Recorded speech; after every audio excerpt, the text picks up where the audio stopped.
isn't it crazy to think how much you've, it's not so much that you've changed, but how the habits in such a short period of time have changed for you in your life?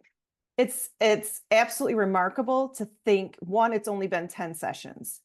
And this is not like week 10 and it's all clicking. It's been really powerful to see the small changes, but I feel so much better physically. I am sleeping better than I ever have. Well, maybe not when I was a baby. I probably slept better, who knows? But as an adult, sleeping better. But then I think for me, the most powerful thing is how I view myself in the self-talk.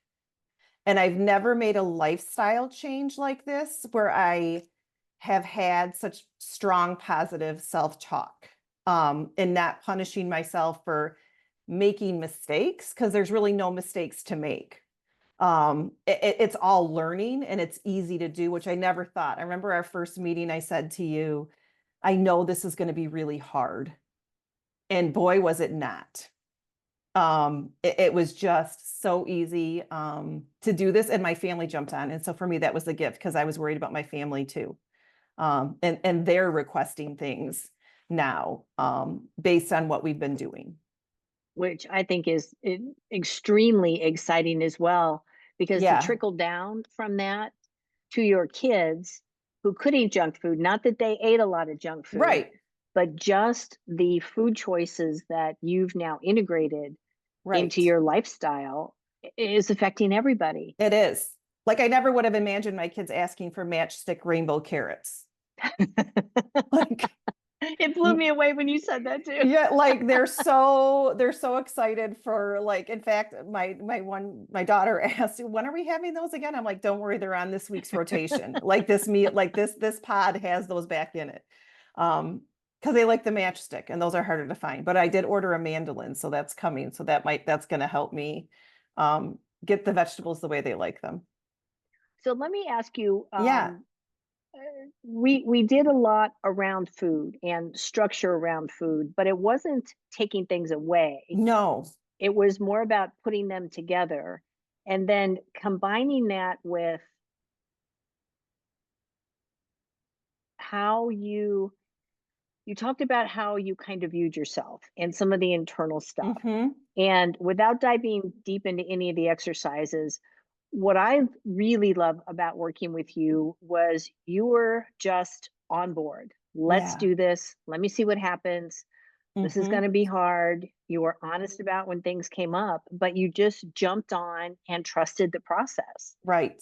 And I cannot get over just the amount of truly altering changes, including working out 5 days a week. Yeah, again. And I was on that cycle a couple of years ago. And then, I hurt my plantar fasciitis kicked in and I just stopped and I didn't do it again, which is absolutely crazy that I was just like, no, I felt really good and now I'm just going to stop this. Like, it doesn't even make sense to me but I did. And that's okay. Because you know what? At that point in time in my life, there must have been things going on that it was easy to give up and then I wasn't the priority. And so what I think through this, I have learned that I can be a priority without taking things away from my family. And by being a priority, it makes me a better wife and mother, which I think is a really, thank you, I'm gonna start getting teary-eyed, which is an amazing gift that you have helped me realize. I just, I think from start to finish, it was so gentle. And I could see the goals and I could see where you were getting me, but we didn't start like, let's tear apart your entire diet. It was let's start with breakfast because I was eating breakfast a lot of mornings or having something in the morning, Mm-hmm. but I was starved by lunch, and I was still tired and groggy. And now, Yeah. like, I wake up without my alarm most mornings. Oh, amazing. Well, and you're sleeping better. I am sleeping, getting the vitamins. Like, I'm so glad that we examined that aspect because switching to like making sure I was getting, like, I sleep a good, solid night. I don't wake up and I wake up feeling refreshed and energized and ready to take on the day, Nice. which has never been me ever, ever. My mom will tell you from the, like, I am not, I have not. Still not going to claim I'm a morning person because I don't necessarily wake up chipper, but I do wake up ready to take on the day. Which again is not, that is just such, that's been a huge change as well. But I just feel so much Nice. better about everything.